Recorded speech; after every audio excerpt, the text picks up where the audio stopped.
Mesdames et messieurs, bonjour. Ici Charlotte Baum. Gérer ses émotions n'est pas toujours facile. Mais que dire quand il faut gérer les émotions des autres? Que vous soyez chef d'entreprise, responsable d'organisme ou que vous deviez gérer du monde. On s'entend? On a la solution à vous proposer. Je dis on, mais plutôt je devrais dire Mélanie Karine Dubé, auteure et conférencière, a quelque chose à vous proposer. Bonjour Mélanie Karine. Bonjour. Alors dites-nous tout. Qu'est-ce qu'on peut faire pour améliorer l'ambiance, par exemple au travail ou dans un organisme?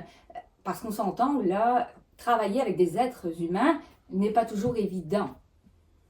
Ça monte, ça descend. Qu'est-ce qu'on peut faire? C'est sûr que c'est pas évident de travailler avec des humains parce que des humains, c'est imprévisible.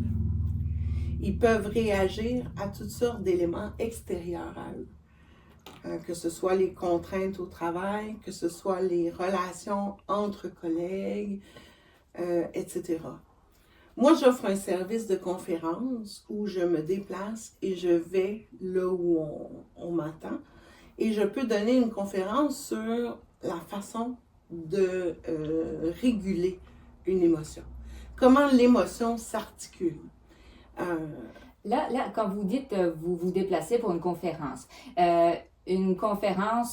qui est réservée donc pour les gestionnaires, pour leur permettre de ne pas, comme on dit un peu vulgairement, mais péter un câble face à leurs employés qui sont un peu demandants, ou vos conférences sont plutôt vers les employés en tant que tels? Moi, je m'adapte. Je m'adapte aux besoins de l'entreprise. J'ai donné des conférences un peu partout dans différents contextes, que ce soit des organismes communautaires. J'ai fait des maisons de thérapie en traitement des dépendances.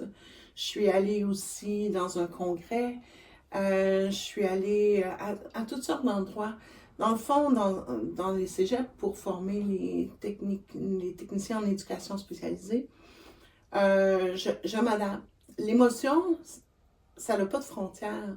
Ça passe d'un individu à l'autre. Juste pour être certaine, avez-vous vraiment les compétences pour faire ça? Je crois bien que oui. Je crois bien que oui. C'est sûr que ma carrière d'enseignante m'y a bien préparée parce que je sais comment m'adresser à un groupe, je sais comment bien m'exprimer. Et on s'entend que gérer des adolescents avec les hormones, leurs idées un peu étranges, c'est quand même un public qui est demandant.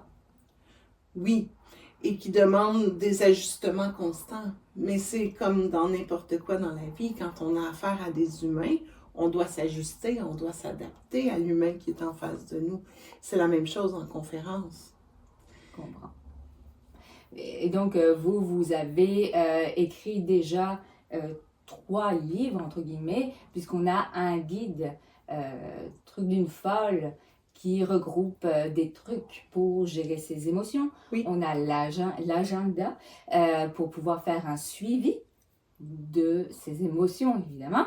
Et on a même une dernière publication qui vient de sortir le 29 octobre dernier, qui est le côté rétabli, comment poursuivre dans cette bonne voie.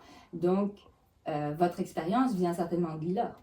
Oui, mon expérience vient a priori de mes expériences de vie qui m'ont poussé dans les retranchements de ce que je suis et dans ma quête de recherche, dans ma quête de solutions. Et j'ai trouvé des solutions, j'ai trouvé des trucs, j'ai expérimenté ces trucs-là et je suis devenue comme une spécialiste des émotions et du rétablissement en général. D'accord. Expliquez-nous, ça se passe comment vos conférences? Qu'est-ce que vous faites? Vous arrivez, vous mettez devant, on met la lumière sur vous, puis c'est vous la star, puis vous parlez, ou on interagit, enfin, il y a tellement de manières de faire des conférences que comment faites-vous ça? J'offre différentes formules. J'ai déjà fait une conférence en 40 minutes sans interaction. Mais généralement, j'interagis avec les gens que j'ai devant moi et ma conférence, elle est interactive. Donc, je pose des questions, on me répond et je continue en fonction des réponses que j'obtiens. J'offre une formule d'1 heure, mais une conférence d'1 heure bien capée, où je peux offrir aussi des ateliers. Des ateliers, vous voulez dire comme de l'art créatif, où on fait un tableau, ou un patchwork, ou... Non, pas du tout. Ah. Un atelier, c'est la même conférence sur une plus grande période de temps, avec des interactions au niveau du public, mais aussi des périodes d'exercice avec des cahiers qu'on prend le temps de remplir ensemble et on échange nos réponses sous forme de plénière. On retrouve le professeur, là. Tout à fait, tout à fait. Un petit peu, ça ne nous lâche jamais. Ça ne nous lâche jamais. D'accord. Et dites-moi, si on veut avoir plus de renseignements sur vos conférences, est-ce qu'on vous appelle directement? On pourrait mettre votre numéro de téléphone personnel ici, votre adresse, si les gens veulent passer vous voir et vous parler? Ben, pas l'adresse, mais mon numéro de téléphone personnel, il est en ligne sur mes pages de réseaux sociaux ou directement sur mon site web. Sur le site internet, il y a un onglet conférences.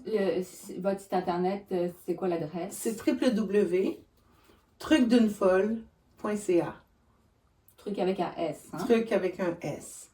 Et dans l'onglet conférences, il y a sous forme de PDF téléchargeable l'offre des services de mes conférences avec toutes les formules que j'offre, que ce soit la conférence d'1 heure ou plus un atelier, avec ou sans vente de livres, avec il y a même les prix là. Parfait. Donc là, les gens peuvent aller sur Internet, www.trucavecas.ca. Il y a les informations dessus. Je ne sais même pas pourquoi on fait cet entretien finalement, parce qu'aller sur Internet aurait suffi. Mais juste un dernier point quand même, pour être sûr que les gens comprennent bien. Quelqu'un qui viendrait vous démarcher pour faire une conférence, qu'est-ce qu'il va obtenir au final? C'est quoi qui va se passer? Est-ce que le monde va être transformé d'un seul coup? Qu'est-ce que vous allez amener réellement là-dedans? Mais premièrement, quelqu'un qui désire que j'aille donner une conférence doit m'écrire un courriel ou m'appeler directement au numéro qui est affiché dans l'onglet Contact du site Internet. Ensuite, on s'assoit ensemble, on prend un moment et on parle des attentes de la personne, des attentes et de ses besoins, en fonction des besoins de l'entreprise, de l'organisme, du centre de thérapie, Mais etc. pouvez-vous nous donner un exemple, juste pour que les gens puissent comprendre exactement quel type d'attente ils pourraient avoir envers vous? C'est certain que une conférence comme celle que je donne amène une prise de conscience. Et ça, c'est la première étape pour amorcer un changement. Il faut prendre conscience qu'il y a un problème. On peut pas adresser un problème dont on n'a pas connaissance. On ne peut pas chercher une solution là où on ne pense pas qu'il y a un problème. Donc, vos conférences, c'est uniquement pour les entreprises, les organismes ou autres qui auraient un problème? Un problème de régulation d'émotions pour apprendre à mieux les réguler. Je fais un survol des trucs. Mais premièrement, je définis c'est quoi une émotion. Quand on ressent une émotion, comment l'émotion s'installe, comment on la détecte, on la nomme, etc. Et ensuite, je dresse un tableau des différents trucs que je donne selon les couleurs des émotions. On les classe dans une échelle selon s'ils sont verts, jaunes, orange ou rouges. Et je donne les trucs les plus populaires pour un apprentissage directement sur place en fonction des couleurs des émotions. Parfait. Avez-vous d'autres choses que vous souhaiteriez qu'on partage par rapport à vos conférences? Oui, oui, je pense que ma conférence amène, comme je le disais, une prise de conscience importante parce que les gens, les gens de ma génération, les gens, puis même les gens plus jeunes, n'ont pas appris à réguler leurs émotions. Nos parents n'étaient pas outillés pour ça. Les émotions, c'est un sujet de plus en plus à la mode.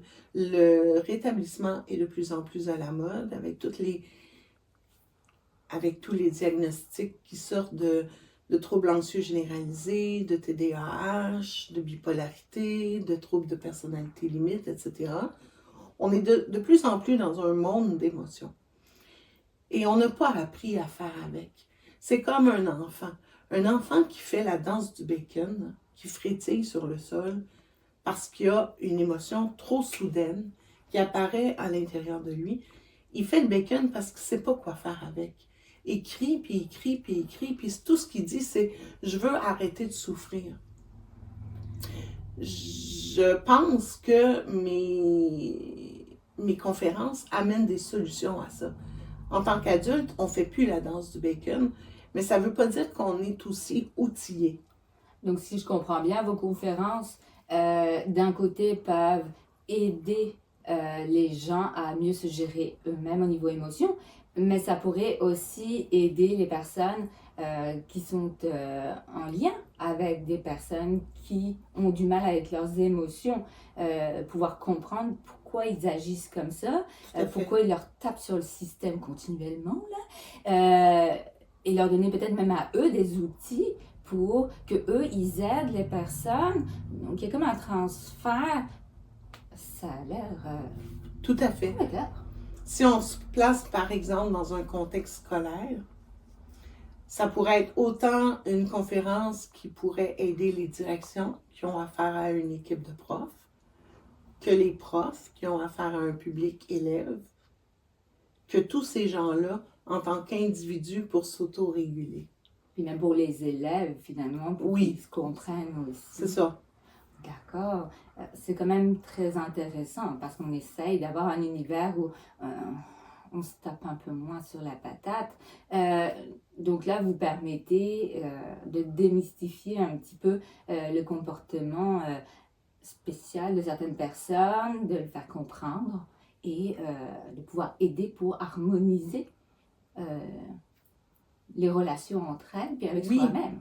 Oui, parce que la dynamique d'une relation dépend de comment on reçoit l'autre, comment on le perçoit et comment on y réagit. Quand on est dans une émotion désagréable, on ne peut pas avoir un apport positif. Donc, de démystifier la dynamique de l'émotion au sein de l'individu permet d'améliorer grandement les relations avec les autres et avec soi d'abord. On va parler juste un tout petit instant du côté un peu plus business. Excusez-moi. Oui. En quoi ça serait comme pertinent pour, par exemple, un chef d'entreprise de dépenser de l'argent en vous le donnant pour vous faire venir à une conférence, son but à lui n'étant pas forcément que ses employés aillent très très bien, qu'est-ce que ça apporterait à son entreprise? Si un chef d'entreprise m'appelle pour que je vienne donner une conférence au sein de son institution, son établissement, je demanderai d'abord quelle problématique il vise. Et j'adapterai ma présentation à son besoin. Je pense que, à supposer que je m'adresse aux membres du personnel lors de la conférence, je pense que ça peut aider chaque membre du personnel en tant qu'individu. Ça peut aider les relations entre collègues et ça peut aider la relation entre le personnel et le patronat. Parce que quand on a affaire avec des gens qui vivent des émotions intenses, c'est pas productif. Aussi, je pense qu'une saine gestion des émotions peut diminuer de façon considérable les arrêts de travail. Donc, ça serait rentable. J'en suis convaincue.